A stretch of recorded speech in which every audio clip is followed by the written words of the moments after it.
Welcome to Books and Ideas Audio, a presentation of the Vancouver Writers' Fest.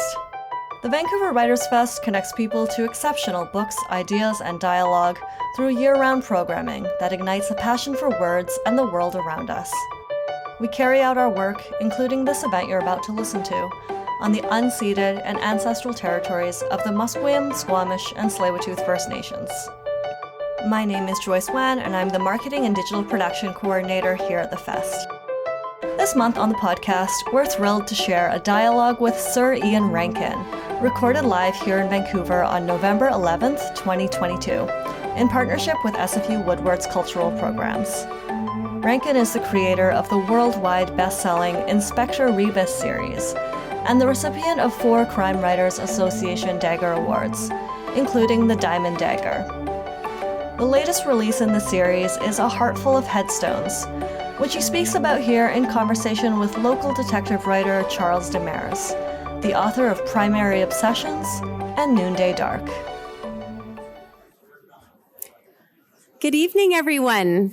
How lovely to see you all here tonight. My name is Leslie Hurtig, and I'm the artistic director at the Vancouver Writers' Fest, and it's my pleasure to welcome you tonight and our great honor to welcome back to Vancouver Sir Ian Rankin with his new book, A Heart Full of Headstones.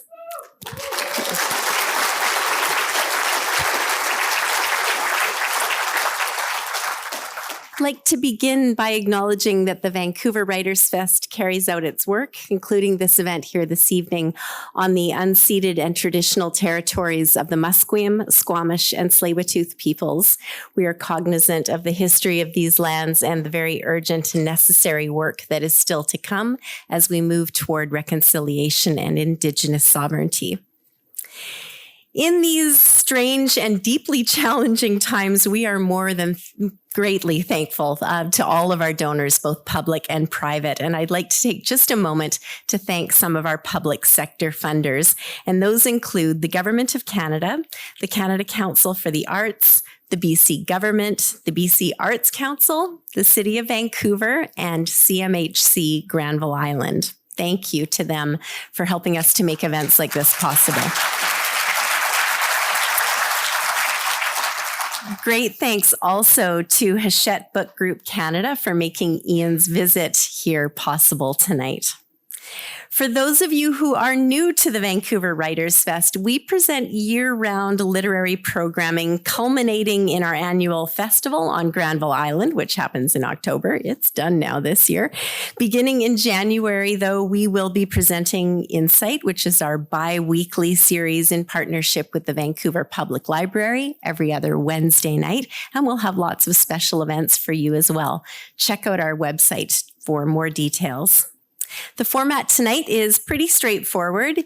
Ian and Charles will chat for a little while, and then we'll turn it over to you, our audience, to ask some questions. Ian will then be signing copies of his book in the lower lobby where you entered this building this evening. And our bookseller this evening is Book Warehouse. They have lots of copies of the new title and some of his backlist as well, I noticed. And now I'm very pleased to introduce you to our guests.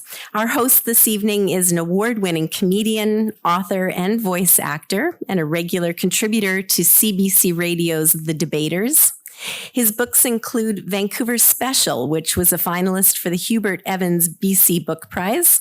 His best-selling comedic crime novel, Property Values, has been optioned for development as a feature film. And his mystery novel, Primary Obsessions, was a finalist for the Bill Duthie Bookseller's Choice Award. His latest novel is Noonday Dark. And this is, of course, Charlie Demers.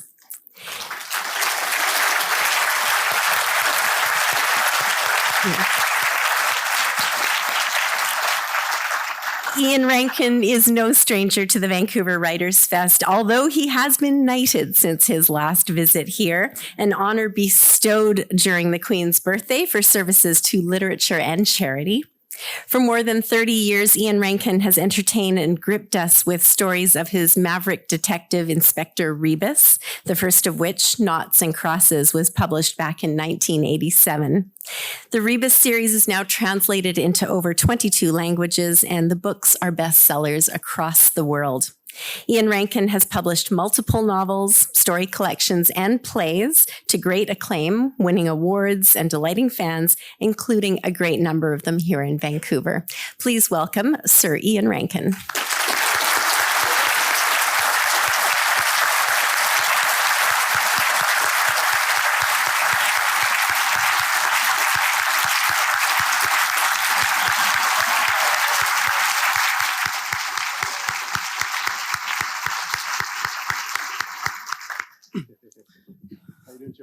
Good. How are you? I'm okay. What a great audience. Amazing. Exciting. Is there any difference since the last time you were here? I mean, has knighthood changed your... Well, I was expecting more people to stand up, but, you know, I've left my horse outside, obviously. Yeah. I mean, that's what I get. That's the joke that's made to me when I go to my local bar now is, where's your horse? I've not actually been knighted yet. It's going to happen early next year, the kind of sword on the shoulder job. You just hope they don't sneeze while they're doing it, right? It's such an honor to get to have this conversation with you, and thank you so much for being here. The book is sensational, and I'm going to try to just talk to you about the book because Ian and I started talking about comedy backstage, and I feel like we would have a little bit of a riot on our hands if I just turned this into the comedy talk with Ian Rankin, but your taste in comedy is very good. The comedian you mentioned right as we started talking about comedy. Sorry, I'm not going to do this. We're not going to have the Gastown Ian Rankin riots. But I did want to welcome you to our city because I know John Rebus's Edinburgh is a sort of overcast but photogenic, rapidly gentrifying tourist mecca with an impossibly dark shadow side, leaving so many of its citizens behind. And so Vancouver must be a nice change of pace. Yeah. Well, I tell you, before I came to Vancouver, I was in Calgary and there was snow on the ground. So I was so relieved when we landed at Vancouver and I could see rain. I just thought, hallelujah. Hallelujah. Yeah, I'm back home. And the temperature's about the same as it is in Edinburgh. And actually, Edinburgh's just had its warmest November day on record yesterday. So, you know, we're kind of, the climate thing is happening even in Scotland. I mean, usually we get ignored. So it's nice that the climate has decided to notice us as well as everybody else. I mean, this is, I just got back from Victoria, and, you know, you're in British Columbia. There's a ton of colonial pretensions in this part of the world. But, you know, if you're in Victoria, what people mean by British Columbia is they mean England. Yeah. But here, you know, Vancouver's a very Scottish town. We had three separate and unrelated Mayor Campbells in 50 years, like the last 50. That's pretty good, right? I mean, no nepotism, right? No, absolutely no. Well, I mean, you know, a novelist happened to be John Buchan, happened to be the Governor General of Canada at one time. That's right. Known for the 49 Steps. So I feel that I'm kind of in good company. And of course, first gig I ever played in Canada was in Halifax, Nova Scotia, New Scotland. And my support was the Rankin family. No, that's right. That's true. They went on stage and played a gig before I went on. And I just thought, I mean, I was jet lagged to the max, but I just thought this is the most surreal thing that's happened to me. Yeah. Until I think the first time I played the Vancouver Festival, there was a charity thing. There was like a fundraiser, and I turned up straight from the airport to this fundraiser, and it was any author who could do anything on stage was getting up and doing stuff. And Randy Bachman played a few songs, and I mean, it was a strange old night. And so every time I come here, there's a kind of slightly hallucinatory quality to my experience. Yeah. You're definitely not the only person in Vancouver having hallucinatory experiences. I mean, I think that the parallels between our two cities are one of the reasons that you're often cited by Vancouver's best crime writer, who is here tonight. You met him earlier, Sam Weeb, the author of the Dave Wakeland PI novels.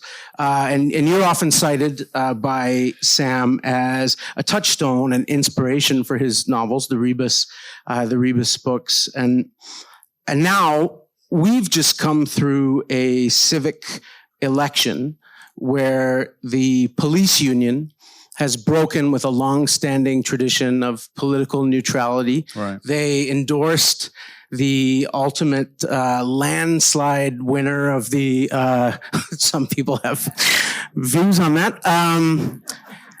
The Vancouver Police have just put out a very political study about what's going on in the city. And now you've written a book that sort of feels as though it has been ripped from the headlines of our own town. You've written a book about the danger of unaccountable police power. Yeah, and I mean, it started life with a bunch of news stories that were coming out of various places. I mean, I guess the overarching thing is that these days, anybody who writes a police procedural is having to ask themselves some pretty serious questions about whether they're doing a PR kind of snow job for the police. We look around and we see police doing bad things. We know that from Black Lives Matters in the States. We know it from things that are happening all over the world. And in the UK, specifically in the Metropolitan Police, which is London, there were a couple of cases that caught my attention. One was a serving police officer who used his badge to get a woman to go into his car with him, and he raped and murdered her. And it came to light, he was caught, and it came to light that he had been a bad cop for a long time. But they'd closed ranks. There's an us and them mentality. It's us against the world. And so his fellow officers, instead of reporting him, had covered up for him. And that stood out. And then there were a couple of uniformed cops who were standing guard over a crime scene. Two sisters had been murdered in a park. And they were taking selfies with the bodies and posting them on a WhatsApp group, which was a WhatsApp group for other officers. And this, of course, also came out. And I just thought, what kind of cops are we getting? You know, who's joining the police these days and why? And how are they not getting rooted out? And we need sort of, you know, root and branch reform, starting at the top and working down. And so I thought I want to discuss this. But at the same time, you know, sometimes these bad cops are also doing the right thing in some instances. So in this book, I try not to make it black and white. I try not to make it that they're just, you know, moustache twirling baddies. That's, you know, some of them have sort of better qualities as well. And in some ways, it's the institution that has corrupted them. It's not that they started out wanting to be corrupt cops. Is that the very institution they work for and the machismo and everything that goes with it down the decades has led them to this position that they're in. And of course, Rebus, when he was a cop, did some bad things and got away with it. I mean, he was serving at a time when it was easier to get away with stuff because nobody had a camera phone. There was no video interviewing of suspects when they were being interviewed, et cetera, et cetera. So it was easier in some ways to cover up and get away with stuff. And I just thought, well, maybe Nemesis is coming for you in this book. So the book opens, spoiler alert, with Rebus in the dock, Rebus on trial. And then we flash back to the events leading up to that to find out what he did that led to him being on trial. But yeah, police corruption was the starting point of the book. No doubt about it. Leslie said in her introduction, you know, Rebus first came into the world in 1987. I mean, you know, the character obviously is I mean, he's born post World War II. He's sort of coming into the prime of his career in the 80s, but the 80s was when we met him, and culturally, that was a time when police characters in books, maybe particularly in film and TV, you know, one of the ways that audiences were signaled, you can trust this character, was their rule-breaking tendency. The maverick. Yeah. The cop that doesn't follow the rules but gets results, kind of bucks authority. And that's really not how a lot of people feel anymore, or that feeling has been complicated. Yeah, I mean, I do wonder about that because there was a TV show in the UK a few years ago called Life on Mars, which was about a young modern day cop who's in touch with his feminine side, very liberal, everything else. who goes back in time and ends up in the 1970s police station in London. Manchester. And he's surrounded by these guys out of the Sweeney. If you ever saw that cop show, The Sweeney, it's these macho, machismo guys who are sexist, boors, pigs, bottle of whiskey in the bottom drawer of the filing cabinet, slapping around suspects and everything.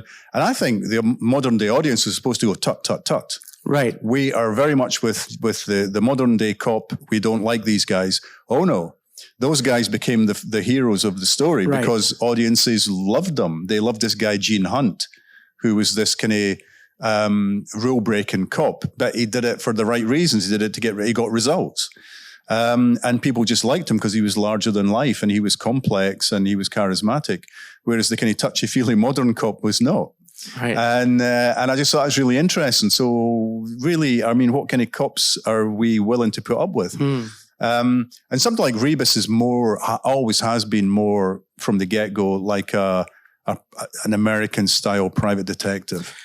So, okay, I mean, there's so many of these questions that I wanted to ask you about because he's so Scottish, and yet if you were to sort of break the crime genre down into the sort of what we think of as the big British and American categories, the kind of the gentleman detectives of the British Golden Age versus the kind of hard-boiled, the police procedurals, or now since his retirement, the private eye world. Rebus seems to me far more in that American mold of character. Yeah, I'm practically the only crime writer I know who wasn't a fan of crime fiction before they started writing it. It's true. I mean, I watched crime shows on TV and I watched crime movies, but I didn't read crime fiction. My sister had some Agatha Christie books, which I think I tried when I was about 12 years old and thought, this is nonsense. This world means nothing to me. I can't, it's not a world I'm interested in. And I went to university and studied American literature. And liked the American novel. And when I started writing crime fiction, I then started to read crime fiction. And the stuff that chimed with me was the American hard-boiled school, the private detectives from Raymond Chandler through to James Ellroy and Lawrence Block and a bunch of others. And, I wanted to write about an urban situation, Edinburgh, not a kind of rural situation full of country houses and poison billiard tables, and I wanted to write about social issues, social problems, politics, big moral questions. And I thought, well, to me, this feels more like the American school. But the thing is, in the UK, it's very hard to persuade readers that a private detective is real. Right. They're not part of our DNA in the way that the police detective is. So I thought, okay, my guy's got to be a police detective. That's more believable. But within that, he will operate almost like a private eye. He'll operate on the fringes. He won't work well as part of a team. He'll be a loner. And he's at his best when his bosses allow him to go off and do the things the way he wants to do them. So that was, yeah. So he was, from the get-go, I was very much influenced to the extent that when I brought in the character of Cafferty in book 3, the gangster who runs Edinburgh, he was just a lift from Mick Ballou in Lawrence Block's Matt Scudder novels. Mick Ballou's like a crook who becomes friendly with a private detective, but he's a dangerous individual. He's a killer, really. And so that was where Cafferty came from. So there's a lot of those. And then the books got good around the time that I wrote Black and Blue, and Black and Blue was heavily influenced by James Ellroy in terms of structure and style and language. I was completely infatuated with his books for a short period of time, but I really, he had a lasting effect on my style. So yeah, but on top of that, you've then got to layer because after having finished my undergraduate degree in American Lit, I moved on to Scottish literature for my PhD and got interested in the Scots Gothic, got interested in Jekyll and Hyde as a template. And crime fiction really is, all crime novels in some ways are extensions of Jekyll and Hyde. They're looking at that age-old story. Why do we human beings do terrible things? And Jekyll and Hyde says it's due to chemicals, but there are many other possible reasons for it. So you've got to layer that in as well. And put all of that in a blender and you start to get the DNA of John Rebus. you brought up Black and Blue, and John Lanchester said about Black and Blue in particular in the London Review of Books that what was surprising about your series is that the moment when it reached its real new literary level is also the time when it found its audience, which is, as he said, usually the opposite of how that works. Yeah, all the previous books leading up to that were The Apprenticeship. It was me getting to know the form, getting to know the character, feeling more confident about what I was doing with them. So I could stretch myself a little bit and stretching him. And then Black and Blue came along and everything just clicked for the first time. And it was a much bigger, more complicated plot. I took Rebus out of Edinburgh, took him much further afield, up to Aberdeen and Shetland, looking at the oil industry. I used the real world. I used a real life serial killer, Bible John, who was never caught, and used him as a character in the book. That was a lesson I'd learned from Elroy. And it did click to the extent that I remember this. We were pretty much homeless and we were bumming around, just staying with friends and stuff in the UK one winter. And I got a copy of the Times newspaper on something like the 2nd or 3rd of January. And it said, the best crime novel of the year has already been published. Read all about it tomorrow. And I thought, wonder what that is. I genuinely wonder what that is. And I got the paper the next day, and it was a guy called Marcel Berlins, who was a reviewer, and he was talking about Black and Blue. Wow. And come November that year, it won the Gold Dagger Award, which gave my publishers the confidence, because they were always on the verge of dropping me. This was Rebus novel number 8. And they were on the verge of dropping me because I was making them no money at all. But that book persuaded them that I knew what I was doing. The book, still didn't hit the top 10. The book after that, The Hanging Garden, I think crept into the top 10 in the UK for 1 week at number 10. So it was the beginning of a process that would eventually lead to Rebus novel number 11 or 12 getting to number 1. But by then I'd written 20 books. Right. I mean, I'd published 20 books. Right. By the time that and I don't think these days any author would be kept on for that amount of time. Nothing like it. Not making their publisher enough money, because publishers, if you don't get an early hit with you, get a little bit bored, move on to somebody else. Right. And I managed to escape what's called the mid-list. Not many people do manage to escape the mid-list, which is where you're sort of just ticking along, earning out your advance, but not really doing much to set the world on fire. But yeah, it was a protracted period of poverty. And the thing that saved me was having a wife who believed in me. And it didn't bother her that I wasn't really selling that much. I was doing what I wanted to do, and she thought I was doing good stuff. So I kept doing it. Could you feel the books getting better? Yeah, I could feel them getting better. I mean, definitely by the time we got to Black and Blue. I mean, Black and Blue was partly came about as a result of personal stuff. Our youngest son had been born disabled, and we were living in France, and I couldn't speak much French, and trying to deal with the enormity of that, trying to deal with doctors and professionals, healthcare workers, all the rest of it, and the bureaucracy involved in having a special needs kid in a foreign country. I was completely bamboozled by it, and we were in a heightened emotional state all the time. And I would go back every week or every day, would have meetings in hospitals and things, go back to our ramshackle farmhouse, and I could play God. I could become God. I had the power of life and death, and I could control everything that was going to happen. I could control the narrative in this book. And it became an angry book. It was a much angrier book than previous books because of all the shit that was going on in my life. And I just gave it to Rebus. I just made Rebus my punch bag. And he retained that role for quite a while I was dealing with all this stuff, sorting all this personal stuff out. So yeah, that was important to it, to the series. But yeah, I could feel the books getting better from about, I mean, Let It Bleed, I think, was a good book. That was a book prior to Black and Blue. That felt like a properly good story, told well.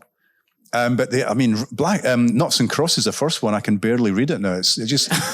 Honestly, it's so overwritten. It's written by a young man in love with words who doesn't always know what those words mean. There's a phrase in Knots and Crosses, the manumission of dreams. I have no idea what that means. I think I just like the word manumission. It's a pretty good word. It's a great word.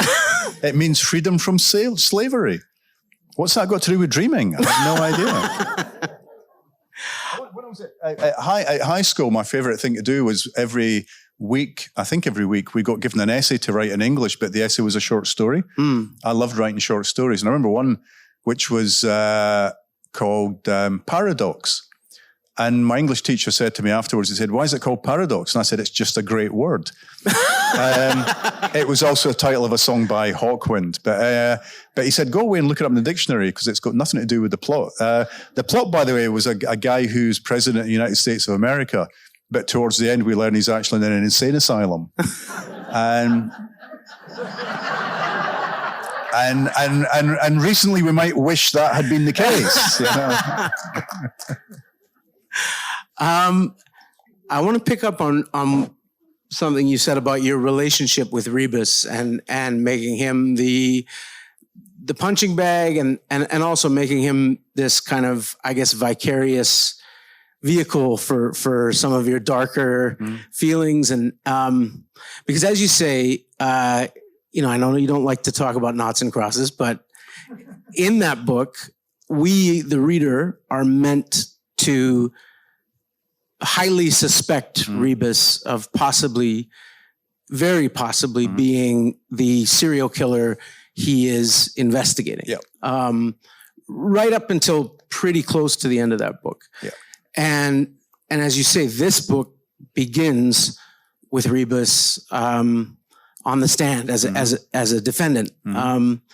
And so, I mean, I guess the two questions I have are, one, do categories like good or innocence, do they mean anything when you have a relationship this long, a character who you've been creating for 30 years? And Rebus is the protagonist of your novels. Do you consider him the hero of the stories? Yeah, I guess he's the main character, which kind of makes him the hero of the stories, and he is trying to get answers to questions. So the reader goes along with him because the readers want to know the answers to questions too. We are machines for finding answers or finding ways of dealing with problems or answers to questions. So yeah, I guess I think of him as being heroic in that sense. Is he a good guy? I'm not sure. I think he's done questionable things in the past, but he has done some good things. He's rescued quite a lot of people from difficult situations. He's put a lot of bad people behind bars, but crime just keeps coming at him. I mean, I think the crime novel is about, why we human beings keep doing terrible things. And it's a really interesting way of asking that question of the readers. And how do you feel about this? But also a way of looking at Edinburgh. I thought a detective's a great way of looking at a city because he's got a pass. He can be talking to the CEOs and the politicians one minute and the dispossessed the next. And not many characters in literature allow you that kind of top to bottom access to a society or a culture. So for that reason, I thought, yeah, if I'm going to write these books that I want to write, tell the stories I want to tell, investigate the questions I want to investigate, a detective's a pretty good way of doing it. Not so easy when he's retired, I've got to say. He's no longer got a badge. It's not so easy for him to get into a crime scene anymore. So yeah, what else did you ask me? I can't remember. I guess I've gone off on all kinds of tangents already. It was about the relation. I felt like you were. Oh, you know what? I mean, yeah. Here's the thing, because years ago, I got offered the opportunity to front a documentary series on evil. On evil. I mean, it was originally going to be about crime, and then when I started talking to the producer director about it, we kept coming back to a much more basic question of morality and good and evil. Now, Rebus sees the world very much in terms of polarities. He sees it, he's an Old Testament kind of guy, right? Good and evil, black and white. Once you've done something bad, you're always bad. My other characters, such as Siobhan Clarke, are my kind of spokespeople, and they try to persuade him that there are gradations and grey areas, and perhaps there's a bit more nuance in there than he's given the world credit for. Once you've done something bad, it doesn't mean to say you're always bad. And so that conversation's going on. When I was given access, and I got extraordinary access all over the world when I was making this documentary series on evil. I mean, I went to Huntsville, Texas, interviewed a guy on death row, then interviewed his victim's daughter, and interviewed a woman in England who'd become his pen pal, whose own daughter had been murdered by somebody else. And the two women had got to know each other, and I got this really interesting conversation about forgiveness and atonement and everything else. So I got access to that. I went to the Vatican to talk to an exorcist who had met the devil. I think he said he'd done 15,000 exorcisms, and he'd met the devil 7 times. He was a guy called Father Gabriel Amort. Google him. He looks like the exorcist. He's a dead ringer for Max von Sydow in that film. He's no longer with us, actually. And it turns out he was a slightly dodgy character, I think. But anyway, let's not go there. But yeah, so I'm sitting, in a chapel in Rome on a kind of misty Sunday night, and he's chatting away in bloody, I was about to say Roman. He's chatting away in Italian, possibly Latin, I don't know. And there's a translator there, and all the crew are kind of hidden behind pews in this chapel. And I say, so what happens during an exorcism then? And he go, and he brings this bag up onto the table, and a translator saying, it's easier if I show you, as he's bringing the crucifix and the holy water out of the bag. And I go, what? And I turn around, and all I see is a director head pop up and go, bing, and back down again. And just, I go, oh God. He said, so you've got to kiss a crucifix. And I said, man, if I kiss that crucifix, there are pubs in Glasgow I can no longer go into. You know what I mean? And anyway, he exercised me. And I felt tip-top afterwards, I've got to say. I said to him, this is just a normal Sunday night out as far as I'm concerned, guys.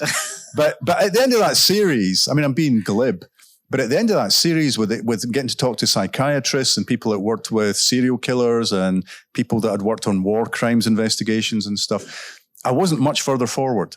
No. I could point to an action and say that is an evil act. And at the time at which you did it, you were committing an act of evil.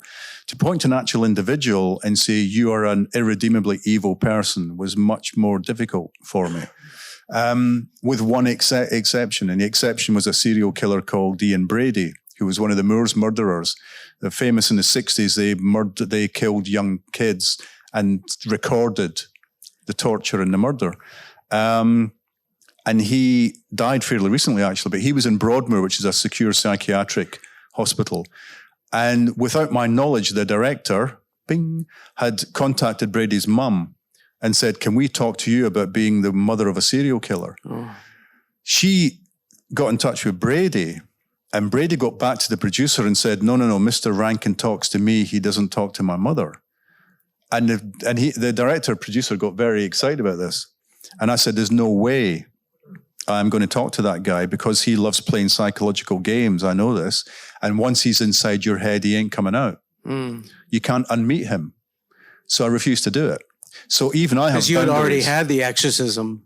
Yeah, and it's true. You can't go actually, at that point, I don't think I had the exorcism. No, okay. I think I came later on. But no, but I just, there are lines I've got. Yeah. I guess there are places I won't go, even if it would have made for better books in the future. Because I'd have more understanding of that. But I just don't want to understand monsters, is maybe what I'm getting at. But I mean, I feel like in that story, you do understand the monster. You're by not viewing it as merely raw material for this would be a good book, this would be a good documentary. There is a kind of reverence for just what that level of depredation represents, and only by kind of holding on to that sense of what it actually means do you keep yourself from thinking of it as just moving pieces around on a checkerboard or something. Yeah, and I do think, crime fiction was guilty, and I was guilty of it as well for a while, of just being fascinated with a serial killer, especially the kind of rococo serial killer who does something insane. I remember reading one of Jo Nesbø's books, The Snowman, and at which the serial killer leaves a snowman at the scene of each crime. I thought, if you want to be a successful serial killer, do not leave a snowman at the scene of each crime, right? That's just kind of giving the game away. There's a serial killer on the loose here. I got kind of annoyed by that. But it's kind of, we were all enthralled to Hannibal Lecter for a while. A lot of us were enthralled to Hannibal Lecter, and we wanted to create the next Hannibal Lecter. The third Rebus novel is a kind of attempt to do that with a kind of ridiculous serial killer in London. And his kind of metal teeth that he puts in, which is just completely ripped off from Manhunter. And, but I kind of grew out of that, I guess. And I think now, crime writers are much more aware that the victims, although they are the kind of engine that gets the plot going, we should not think of them merely as the engine, that they are human beings and they deserve our respect and attention. And when someone is killed, we should be focusing more on them and their families than on the people who did it. Right. One of my favorite books of last year was Hallie Rubenfeld's book, The Five, is it called? Which is about the victims of Jack the Ripper. Yeah. And Jack the Ripper is not mentioned in that book. Wow. Not once. She does incredible research, historical, sociological research into the lives of these women, who they were. None of them were prostitutes, by the way. But she sort of brings them back. She brings them front and center of that story and gives them agency in a way that generations of writers and filmmakers have not. Huh. I mean, in defense of Noughts and Crosses, and then, but I think done obviously more maturely in this book. The real evil that it's unleashed in both of those books, and I think done with a much greater degree of subtlety in this one. What the evil that gets unleashed or drawn out of people is really drawn out by the cruelty of indifferent bureaucracies and systems that these people are being fed through, right? I mean, yeah. I mean, what we've got here is we've got a bad police station. We've got a police station that's been corrupt for decades. It's systemic, and the one-time mentor of a lot of these cops was very good friends with John Rebus. So when one of the cops at the beginning of the book is charged with spousal abuse, he tries to cut a deal by saying he will lift the lid off this bad police station and its crimes from the past up to the present. And Rebus's name is mentioned in dispatches. So suddenly Siobhan Clarke, who's in charge of this investigation, has to decide if Rebus has done something wrong, will she protect him? Mm-hmm. Out of a sense of loyalty and duty and friendship, will she protect him, or will he have to be tried and found wanting and found guilty along with everybody else? So yeah, there's that going on, which is I guess the heart of the book. But as you say, this kind of it's a culture. It's a culture of bending the rules, breaking the rules, and getting away with it, continually getting away with it, and still thinking you're the good guys. Yeah, remember that there was a TV sketch. You wouldn't have seen it. There was a TV sketch show in the UK, two comedians, and they're Nazis during World War II. Oh no, yeah, of course. And they're Mitchell and Webb. Yeah, Mitchell and Webb, and they're dressed in Nazi uniforms, and they're kind of looking at each other. And Mitchell says to Webb, we wear black. The other side don't wear black. We've got these kind of shiny hats with skull and crossbones on them. We've got swastikas. Could we be the bad guys?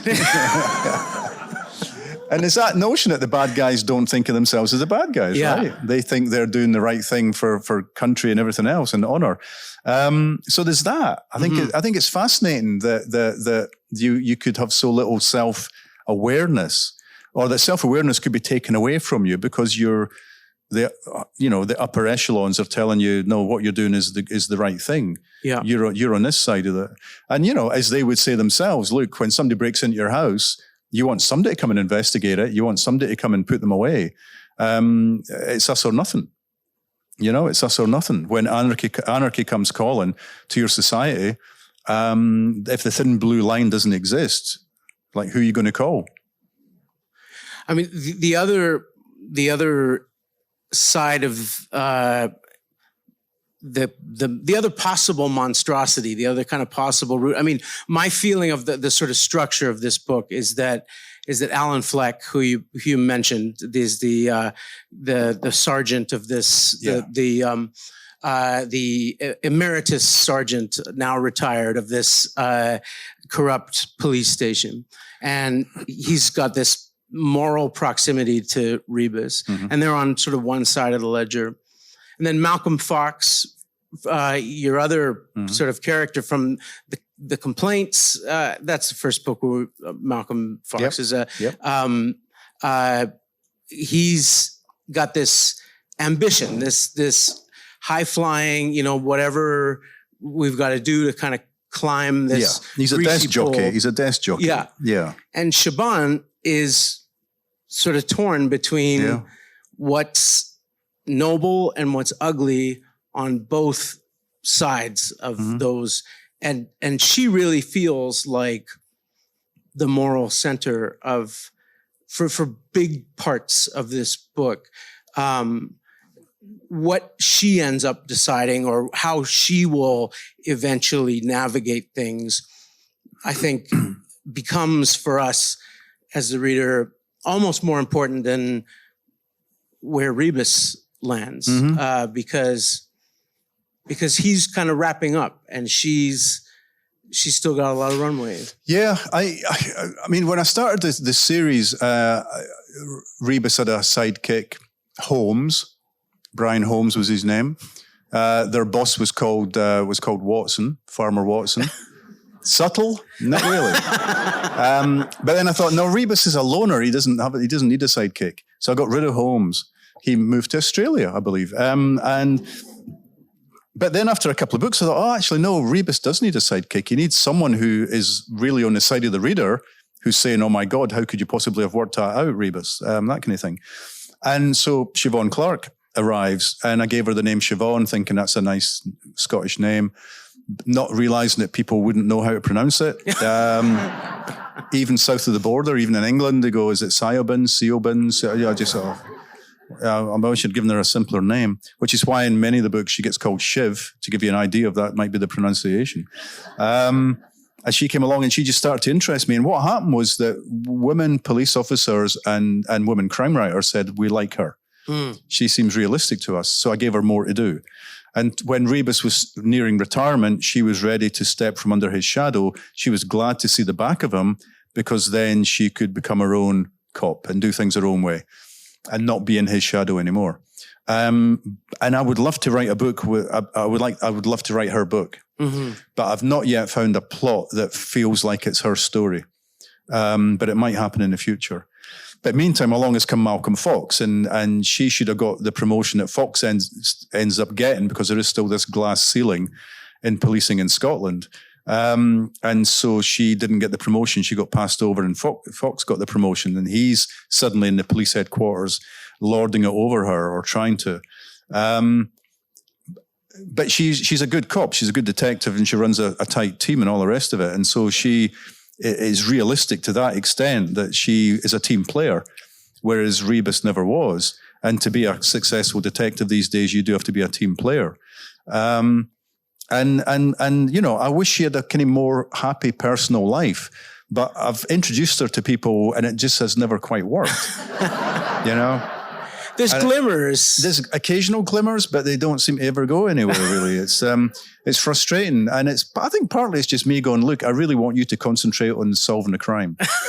And I think a lot of readers are like that. They go, yeah, we don't want our cops to go home to a happy family life. Right. We want them to focus 24/7 on solving this investigation, right?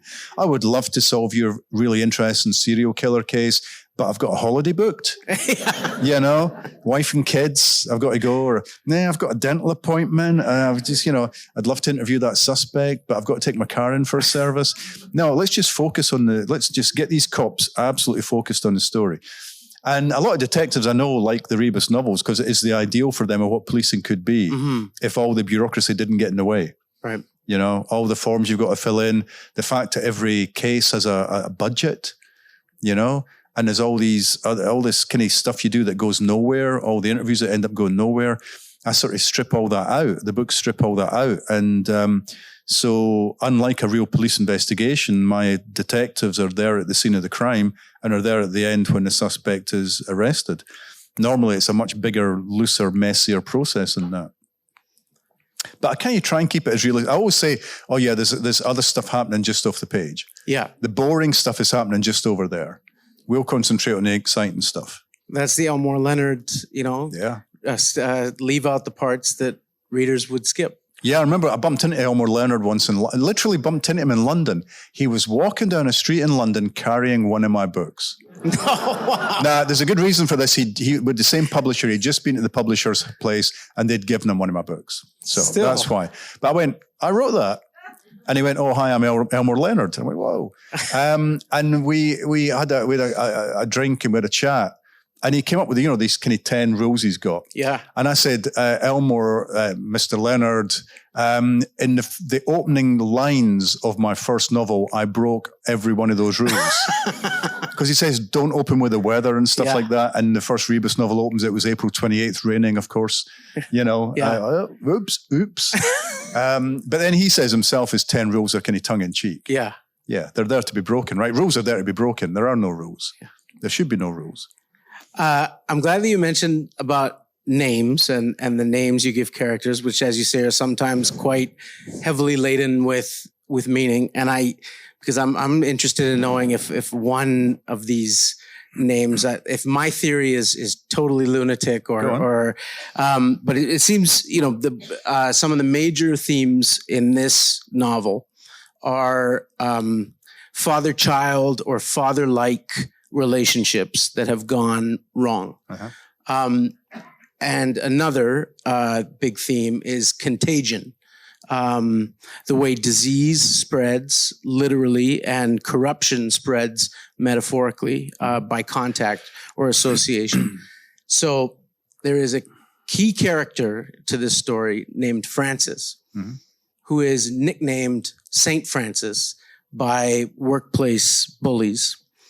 And as I say, this maybe speaks more to my own idiosyncratic religious interests, but I couldn't help thinking that in order to become a saint, Francis of Assisi both renounced his own father and the power and privilege that he bore. And also... This is good stuff, Charlie. Is it? Okay. I'm just going to write this down, man. This is what I'm wondering.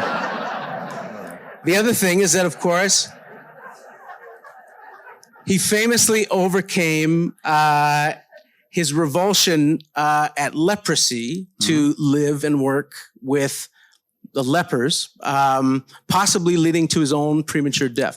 So first, my question was just like, have I entirely brought that to the book? But the second one was, I was hoping that you could speak to the use of religious imagery in the Rebus stories. I know that it's something that has decreased over the course of the series in terms of Rebus's own religiosity, but it still feels to me, I mean, there are real, I think, in this book, very sacrificial atonement themes. Well, it's definitely a lot of, to go back to your original point, there's a lot of surrogate fathers and kids in this book, and physical fathers. I mean, Rebus and his daughter, for example, and his granddaughter, and Siobhan being like a daughter to him for a lot of the series as well.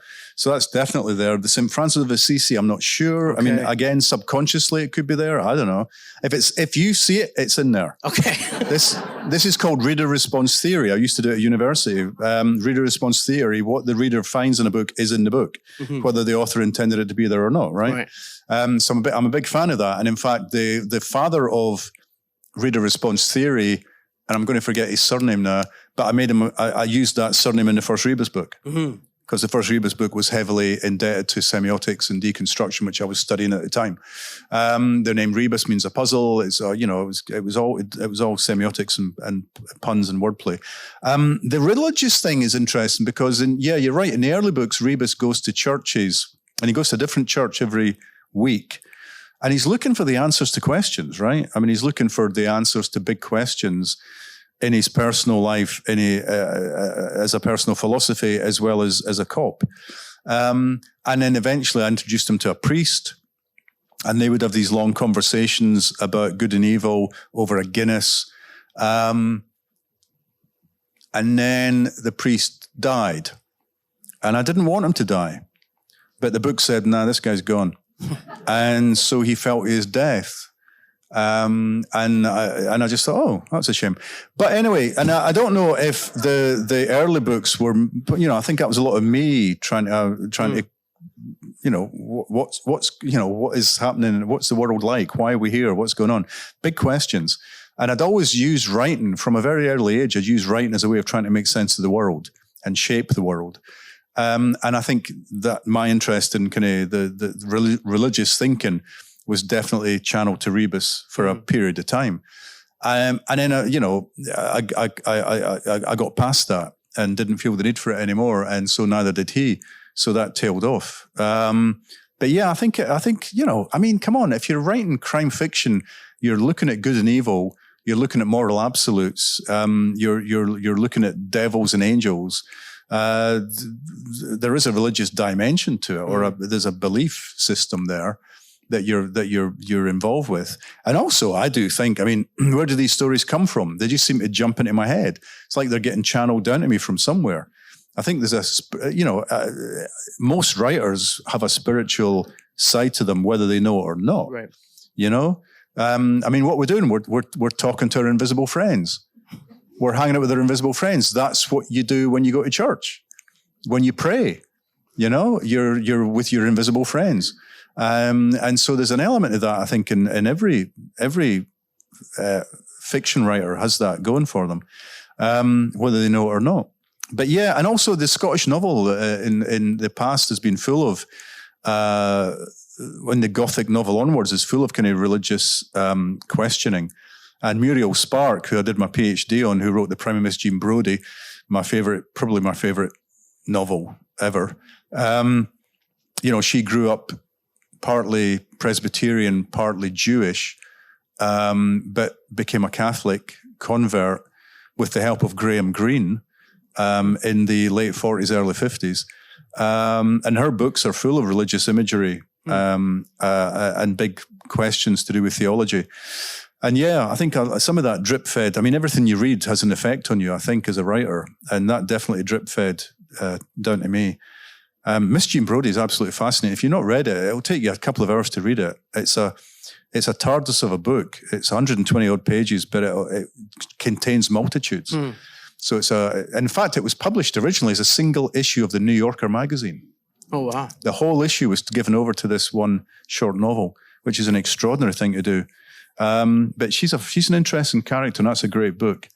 And that kind of was the starting point of me wanting to write crime fiction, because Jean Brodie, I was doing my PhD, so I was doing a lot of digging into the book. And she tells us she's descended from a guy called William Brodie, who she says is a good guy. Now, he wasn't. He was a real person, William Brodie, Deacon William Brodie. He was gentleman by day and thief by night. He was a carpenter and a locksmith, and he would fit your locks and then burgle you because he'd kept the key. And eventually he was hanged on a scaffold that he had built because he was a carpenter. Now, in Robert Louis Stevenson's childhood bedroom was a wardrobe made by Deacon William Brodie. And Stevenson's nursemaid, Cummy, would tell him the story of this guy who was good and evil contained in the same person. Fast forward a few years, and suddenly we get Jekyll and Hyde. So that Jean Brodie took me to Deacon Brodie, took me to Jekyll and Hyde. And I thought, well, Edinburgh is still a Jekyll and Hyde city. The city that Jean Brodie inhabits is not so dissimilar to the city that I inhabit in the 1980s. Yeah. And I thought, I'm just going to bring that story up to date, but instead of having a doctor at the center of it, I'm going to have a cop. And nobody got it. Nobody got that the first Rebus novel was meant to be Jekyll and Hyde updated, right? So the second Rebus novel actually uses the word hide in the title. Hide and seek. And there's a club called Hides with a Y where gentlemen go to get their kicks. And I use quotes from Jekyll and Hyde all the way through the book, and characters named after characters in Jekyll and Hyde. And still nobody got it. Still, nothing. And I thought, well, you might as well give up, Ian, because, this attempt to write literary fiction using a cop isn't happening, man. When the first book was published, I went into the big bookshop in Edinburgh, and there I looked for it. I couldn't find it in the literature section. It was in the crime section. Right. God, what the hell is it doing there? And I took it out of the crime section and put it in the literature section beside, Muriel Spark. And went back a few days later, it was back in the crime section again, next to Ruth Rendell. And I thought, well, I better start reading some crime novels then. But the Jekyll and Hyde it's still there. I mean, it's still in here. Rebus is still trying to sort out whether he's Jekyll or Hyde, Yeah, right? I mean, that is a absolutely. live question Yeah. throughout the and story. in some ways, Rebus is my Mr. Hyde. Cafferty is his Mr. Hyde. I don't know who Cafferty's Hyde would be, but there's definitely that thing going on there. But, people have the ability within them. This is what Muriel Sparks said in an essay. We all have within us the ability to do good and be good people, but we also have within us the ability to do terrible things. Right. And sometimes you ask yourself, what stops more people from doing terrible things? It's a fascinating question. Yeah, so Rebus, the Jekyll and Hyde. I mean, every city is a Jekyll and Hyde city, right? Every city, including the lovely city of Vancouver, and you all know it, has its kind of darker side, right? The underworld and the overworld. But physically, it's there in Edinburgh. Physically, it's there. Robert Louis Stevenson grew up in a very rational Edinburgh. He grew up in what's called the New Town, which was a planned city built on a grid, rational construct. The Old Town, the original city, was chaotic. It was mazy. If you look at a plan, the streets just go this way and that way and down there and around there and everything. It makes no sense at all. So there's a rational and irrational. Now, Robert Louis Stevenson, as a young man, would tiptoe out of the house at dead of night and go up the hill from the rational New Town to the irrational Old Town to consort with beggars and poets and prostitutes, because it was that kind of wild, wacky place that was very dangerous. So he was attracted to the darker side. So structurally, Edinburgh's got that Jekyll and Hyde built into it, which makes it a really interesting city to write about in crime fiction and elsewhere. This is a post-pandemic novel. I mean, the characters here are still kind of wearing a mask as they go into a place and taking it off as they sit down at a table. Characters are having to miss work because they're being quarantined. Did you go back and were you one of the people who reread Camus, The Plague, or the Decameron, or any, like, were you doing any kind of plague reading during the lockdowns, or did you have a sense of writing something for a new era? No, I tell you what happened. I mean, lockdown was great for me. I got a shitload written because it was a way of escaping COVID. It was like I was digging a tunnel out of Camp COVID every day. I mean, I wrote the previous Rebus novel, Song for the Dark Times, was written during lockdown. Then I did the McIlvanney continuation novel, Dark Remains, where I finished off a book that he had started before he died. That was written during lockdown. Then I did a TV series, a game show featuring a whodunit called Murder Island. That was done during lockdown. Then I wrote a Rebus stage play during lockdown. This book was written as we were starting to come out of lockdown. And I thought, okay, what do I do? This is a question for every writer of contemporary fiction. Do I reference COVID? Is it set during a time of COVID? Do we just ignore COVID altogether because we'd rather forget about it? But two things happened. One was that my son, during COVID, he did jury service in a trial. And he told me about the setup. And he said the jury were in a cinema like this. And it was just screens and cameras everywhere. And the trial was taking place in the courtroom. And the only people in the courtroom were the judge, the lawyers, and the defendant, the accused.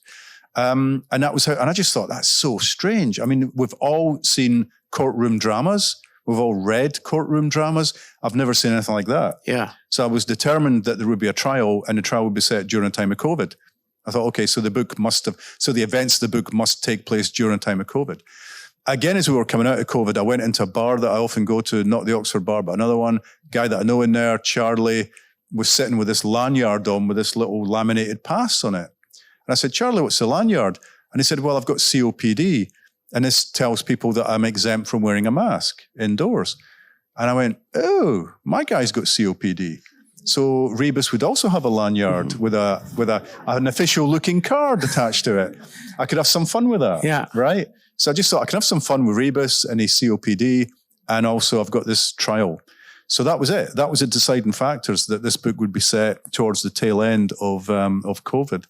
But yeah, I mean, that means it will get old very quickly. But no, I don't think so at all, because thematically it works so well with what's going on in the story, because the characters in the story, I mean, the two great fears that came with us all the way through the pandemic were, one, things are never going to be the same, and 2, nothing's ever going to change. Like those were the 2 big, we're going to be stuck with these old systems of oppression and bureaucracies, and things are always going to be as they ever were.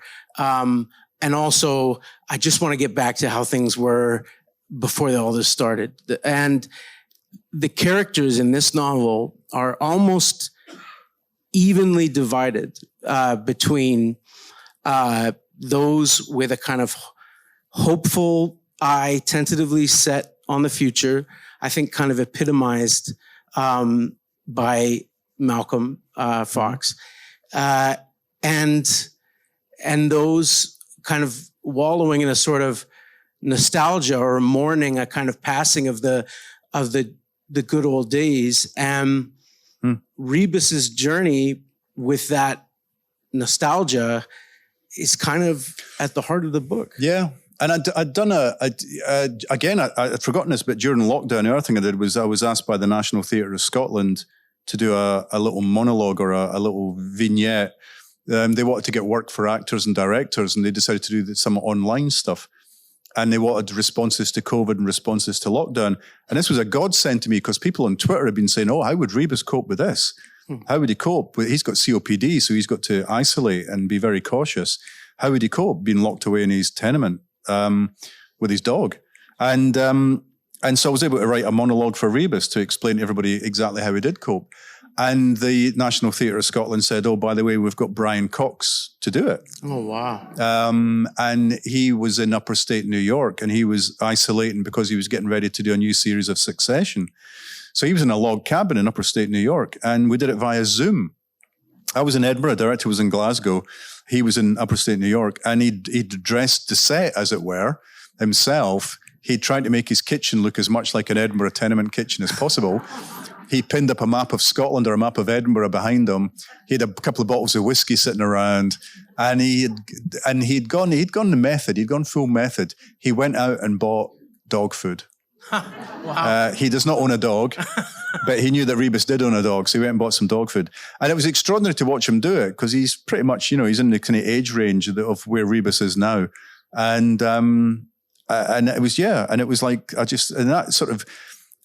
was happy that I'd done that before I wrote this book, because I knew how Rebus had coped with COVID, how he'd coped with that time, with he being visited by Siobhan Clarke and his daughter, and them taking the dog out for a walk and him having to stay indoors, and how annoyed he would be about that because he's not a natural follower of the rules. If you say to him, don't do that, don't press the red button, John, he's going to press the red button. Yeah. So it was interesting to me, and I think that all fed into the book. There's no doubt about it. But yeah, I don't know. I mean, I think in a few years we might be going, well, COVID, what was that? What was that? Hopefully we'll be thinking that. And I mean, the schools, along with COVID came a rise in the cozy. The kind of the slightly old-fashioned or traditional English crime story where amateur detectives, some of them quite elderly, are solving crimes and bringing order back to the world. The world has been shaken up, but these non-cops are bringing order back to the world. And I thought that was interesting. It was like people were looking for a kinder, gentler world that made sense, and a world where ordinary people could have agency. And the real world wasn't giving them that, so fiction would do it for them. And that's why the kind of Richard Osman school of crime fiction seemed to suddenly start selling by the truckload. And I thought that was a really interesting development, that crime fiction crime writers often say this, crime fiction deals with the fears of its contemporary audience. And right now people are scared of, COVID. So obviously people are going to write books that are going to deal with that. But on the other hand, we're also terrified by new technology, and we don't know what to trust, who to trust. We don't know what is fake news, what's real news. Is there such a thing as objective truth? So you also get the polarized version of the cozy is the kind of novel of paranoia, which has also become a big seller, where you cannot trust your best friend, you're being gaslit, your spouse is not who you think they are, they're hiding stuff from you, you can't trust technology, you're being stalked online, you're being spied on by your phone or your computer. All of that feeds into a kind of mistrust of high tech, big tech, and the government. And I think it's really interesting that those two, neither of these two schools, by the way, need cops. Right. Right? So the cop novel is being kind of forgotten about in the middle of this. Meantime, us that write about cops are fighting a rearguard action because a lot of the audience think, well, cops are not the good guys anymore.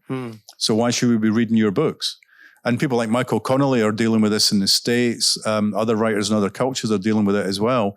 Those of us who've written police procedurals are going, well, what do we do next? Yeah. I mean, I don't write police procedurals now because my guy's not a cop. He's a retiree. And in a couple of books' time, he will be in Richard Osman's old folks' home, eating his soft-boiled eggs and soldiers, you know, and running around in a motorized wheelchair. Let's open things up now to your questions. There'll be 2 roving mics, and yeah, we'll get to you. Yeah. Is that a rugby shirt? What is that shirt? It is a Scottish rugby shirt. Scottish rugby shirt, okay. It is a Scottish rugby shirt, yes. I hope it's not a question about rugby, because I really don't know anything about rugby. I know nothing about it. I just like the look of it.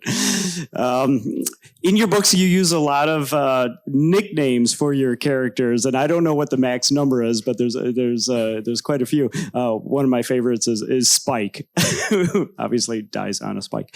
I'm just kind of curious, where do those nicknames come from? And I don't know. I'm just kind of curious. If you wanted a nickname, names are interesting, huh? I mean, yes, nicknames are interesting. I mean, in things like the police, they often have nicknames. Everybody's got a nickname, and people just do. And in Scots, if you're called I was telling Charlie earlier, if you're called Charles, you get called Chick, just naturally. If you're called Hugh and you're working class, you get called Shug. Where does that come from? Margaret becomes Madge and all that. It's really interesting. Why don't we just let people have their own names? You know, I was very lucky at school because at Ian, there's not much you can do with Ian, and so I never did get a nickname. But all my friends did. You know, names are good. I love kind of playing with names, giving people names of historical characters. Or there's one book where a lot of the characters are named after Celtic football players. Just because I just thought it's a fun thing to do. But even better than that, and this isn't quite answering your question, because I don't know how to answer your question, but even better than that is when real people pay money to charity to be in the books. And that's a lot of fun. And there was one guy who paid a charity event in London. It was a kind of music charity. And the organizer said to me, oh, this guy's paid a lot of money and he wants you to contact him. And his name is Peacock Johnson. And I went, what? And so I emailed the guy and I said, what? And he said, oh, look at my website. And I looked at his website and he looked this really dodgy character. He was a dodgy character. He had slicked back hair, Hawaiian shirt, Elvis shades. I thought, what the hell am I going to do with you? So I needed a gun runner, a guy selling guns illegally. And so that became Peacock Johnson. He said, the thing is, can you please also put my friend Wee Evil Bob in your... So his sidekick became Wee Evil Bob, and the thing is, he just rose off the page. It was like this amazing character just became 3-dimensional, and so I loved writing about him. And I thought, oh, I can use him in a future book. So I emailed the guy afterwards, and the email bounced back, and I went to look at his website; no longer existed. So I turned detective. And at this music event in London, a Glasgow band were playing called Bell and Sebastian, whose bass player, Stuart David, is a notorious practical joker. And his email address is very close to this guy, Peacock Johnson's. So I got in touch with Stuart David and said, really? And he went, yeah, okay, it's me. I just invented the guy, I invented the website, I invented the whole thing. So I'd taken what I thought was a real person, but was actually a fictional person. I made him fictional, right? So I said to him, well, can I write about him again? And he went, no, because I'm going to write about him now. And go online and look it up. It's called Peacock's Tale, Tale. You can download it. It's a PDF. It's a free novel you can get. And in this book, a guy called Peacock Johnson, a small-time Glasgow crook, framed for murder, runs home to his wife, says, what do I do? She's watching an episode of Rebus on TV. She says, go to Edinburgh and find this guy. So he goes to Edinburgh, goes to the Oxford bar, says to the barman, can I talk to Inspector Rebus, please? And they say, he's a fictional character, pal. But Ian Rankin's in the back room.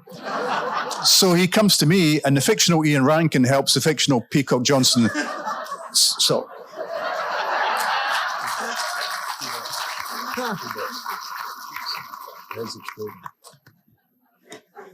My head is exploding. Any more questions?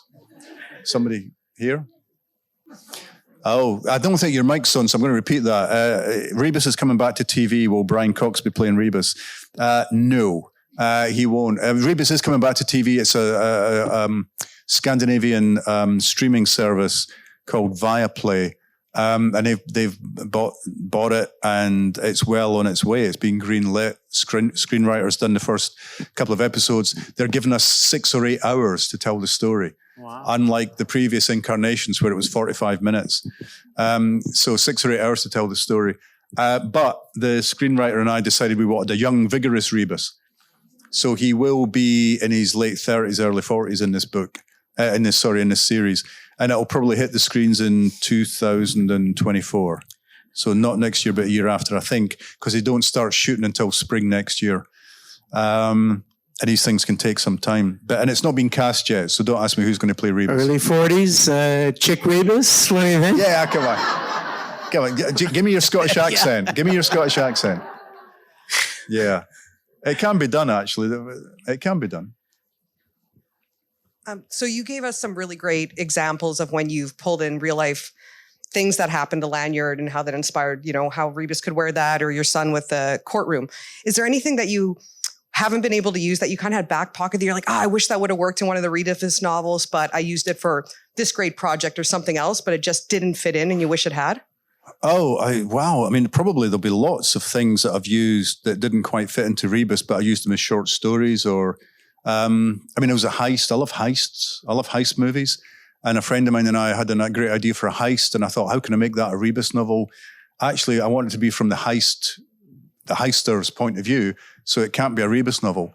And in fact, it got published by the New York Times. It was a serial in the New York Times Sunday magazine before it was anything else. Originally, we had planned it to be a film, and we were going to get Sean Connery to play the leader of the heist, and Ewan McGregor would be his second in command. And we just did it like that. And then we wrote it up as a screenplay, and nobody wanted it. So then the New York Times said to me, hey, Ian, would you do us a serial over 10 or 12 weeks? And can you make it a spy story? And I said, yeah, no, what about a heist? And he went, oh, great. So I opened the bottom drawer, dusted off the old, here we go, restructured it into kind of very bite-sized pieces.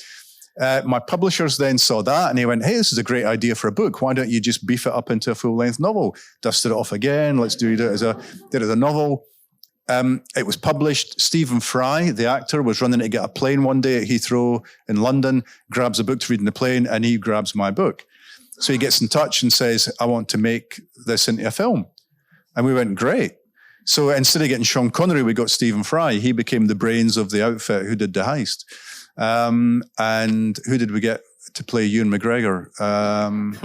We got Douglas Henschel, who's currently in Shetland. He played Ewan McGregor, basically. It was a lot of fun. But yeah, so ideas come along that cannot be contained in Rebus's universe. And I do tend to, nothing is lost to the author, right? You tuck it away and you'll find a use for it later on. What was that book called? It was called Doors Open. Because there's a thing in Edinburgh called Doors Open Day when places that are usually close to the public open up for a day and the public can go and visit them. And one of them is the storeroom, the kind of storage vaults for the National Galleries of Scotland. And so that's where the heist is going to happen. And in fact, it was funny because when they were filming it, they went to the National Galleries and said, can we use your real vaults? And the director went and read the book and said, no, you can't. This is too, because this could work. I can really see this work in this heist. So they went to Glasgow, and it was a Glasgow gallery said you can use our vaults. So that's where they ended up filming it. It's quite fun. Right. How am I dealing with Rebus's age? The last time you were here, you were dangling things in front of us, and now he's come back. Yeah. And the question is, the COPD, etc., is going to last much longer. Oh, every time I think, no, this is it, he somehow bounces back. I don't know how he does it, but he does. I mean, COPD definitely slows him down, but it's manageable. He's cut back on he's cut out the smoking. He's cut back the drinking. He's trying to eat a little bit more healthily. And yet I'm still trying to keep him an interesting character. It's not easy to do. But yeah, no, the health is a thing. The aging is a thing. Yeah, I don't know. I mean, yeah, there's an end point. There is an end point. I just don't know where. I've not got to it yet, I don't think. I think there's at least one more book to be done. And as long as there's one more, I take it one day at a time, one book at a time. As long as there's one more book to be written, I'm quite happy. Two things. One, I'm fascinated by the way you refer to John Rebus in the third person. Like throughout this talk, John Rebus is this character that does things almost of his own volition, and that's a really interesting thing to me. But the one thing that I really wonder about is 35 years of writing the same character in the same place with the same people. How do you, as an author, keep it fresh for yourself? How do you do that? Well, it comes back to the previous question in a way, because I decided Rebus would exist more or less in real time. Every new book is almost like a standalone novel. He's changed. The world around him has changed. Edinburgh has changed. Nothing stays the same. So that keeps it fresh. And, I just keep finding new stories to tell. There's stuff happening in the newspapers, and I'll cut it out and put it in my little folder of ideas and mull it over and think maybe I could use that. Maybe what does that say about us as a society or a culture that this thing happened? What if this thing that happened in this country actually happened in Scotland? The political situation changes. Everything keeps changing and keeps evolving. So that keeps it really fresh. And I talk about him in the third person because I can't talk about him in the first person. He is not me. I mean, he comes from inside me, I guess, but he's not me. And often I think, did I invent him or did he invent me? Which way around is it? I wouldn't be here today without him. I wouldn't be living in a nice apartment in Edinburgh without him. I wouldn't have a nice car without him. So he's been very good to me down the years. And when people make the pilgrimage to Edinburgh, and often to the Oxford Bar, I think they're always disappointed that it's not him they get to meet. It's this quite boring, ordinary guy who's sitting in a corner doing a cryptic crossword, drinking a pint of beer quietly. He's not brooding and dangerous and dark and malevolent and damaged and charismatic. That's who they're looking for, but he's not there, which I think is a dreadful disappointment. Is anyone here disappointed tonight? No one, right? Exactly. Let's take that as effusive applause. That's effusive Canadian applause right there. Is that like that in your comedy shows, man? Is that a good joke? That's a good I would reaction. qualify that as about a 9 out of 10. We've got somebody here in the front. Okay. Go on.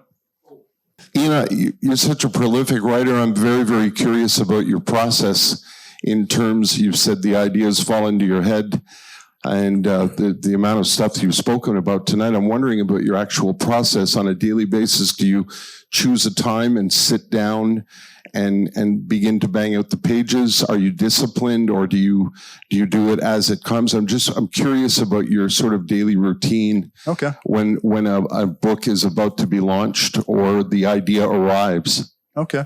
Well, I mean, I'm the laziest hard-working writer I know. I would rather do anything than write a book. So the first thing I do is go and get coffee. Then I get the paper, read the paper, do the crossword, do the Sudoku, alphabetize my CDs, anything. But around about 11 a.m., I'll start writing. There's nothing else to do. I've got to start writing. And back in the old days when I was young and full of vim and vigor, I would write for 10, 12 hours straight, These days, an hour, half an hour, I'm starting to get tired already. So I take breaks and just go back to it. But when I'm writing a book, I write every single day, 7 days a week, because there isn't a big plan. So if I stop or pause, I'll forget what's going on and I'll forget what's coming next. So I need to write fast, and that injects some pace into the book. So I'll give you a really concrete example. This book, I'd been trying to write it since August last year. Nothing was coming. January this year, my wife and I went on vacation to St. Lucia, and it just ping, here it comes. And I had my phone with me, And I would just tap little notes into my phone, characters, situations, what the theme is, everything else. Got back to Edinburgh, typed it up, and I had a kind of plan. It was only a few pages, but it was enough to get started. And once you get started, the book itself tells you where to go next. And it was written so I started writing it 1st of February, and the first draft was done by the beginning of April. It was written in 30 days. It's just, and it's chaotic. It makes no sense to anybody except me, and nobody sees it except me. But it's the spine of a book, and it's a plot that's starting to work. So then the second and third drafts make it all look like it was always meant to be this way. So by June, which was the deadline, I was able to deliver a book that could be published in October. And it used to be that was every year. That's what it was like. Every year it would take me about 3-4 months to write the book. And then it would come out the same year, I'd go on tour with it and then go back home and start the process all over again. These days I'm in a situation where I can do a book every 2 years, which is why I'm taking next year off to go traveling and try and recharge the batteries. Because I did write a hell of a lot during COVID, as I've explained. But yeah, I write quickly, and I'm scribbling notes to myself throughout the process. Oh, remember, this has got to happen, and that's that character's name and stuff. And in the first draft, people change names because I don't even go back to check what I called them. So somebody becomes Joe Blogs because I've forgotten what I called them. Men become women, women become men. It's a very fluid situation. And that all gets fixed in the second and third draft. And then I show it to my wife. And I print it off. She reads it and she goes through it with a pencil in the margins and writes in the margins. Sometimes just a huge question mark. Oh my God. Or an exclamation mark, or can Rebus not go home and feed the dog now? It's been a while since he fed the dog, So all of that, and that gets done. So before my agent and publisher see it, it's already been edited. And now here's the thing that also speeds up the process. I do the bulk of the research after the first draft is done, because by then I know what I need to know, not what I might need to know. So there was a book a long time ago. It wasn't a Rebus novel. It was a Jack Harvey novel, and it had a haemophiliac hitman in it. Right, a haemophiliac assassin.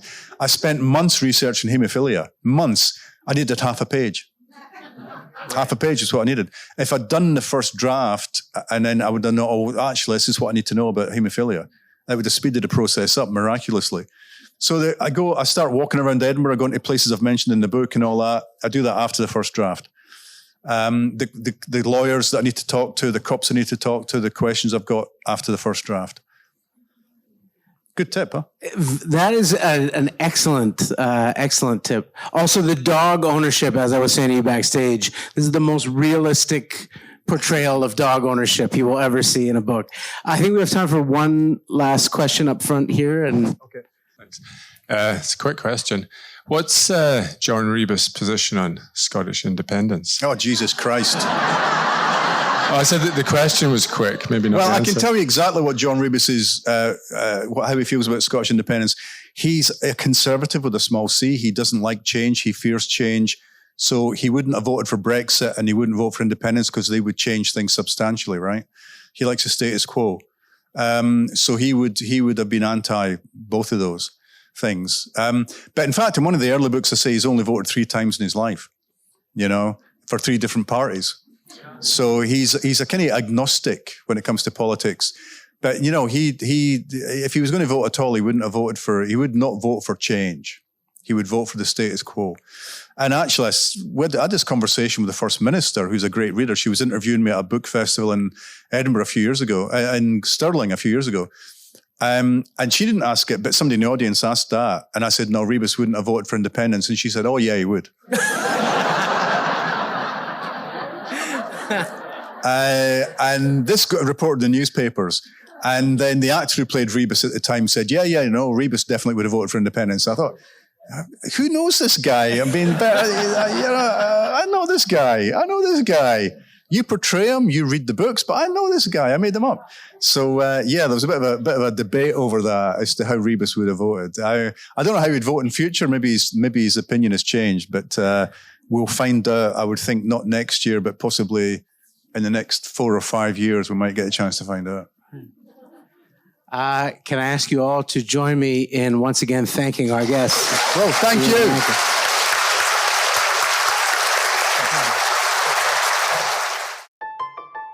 You have been listening to Books and Ideas Audio, a presentation of the Vancouver Writers Fest. To hear more events like this one and view our upcoming events, visit our website at writersfest.bc.ca.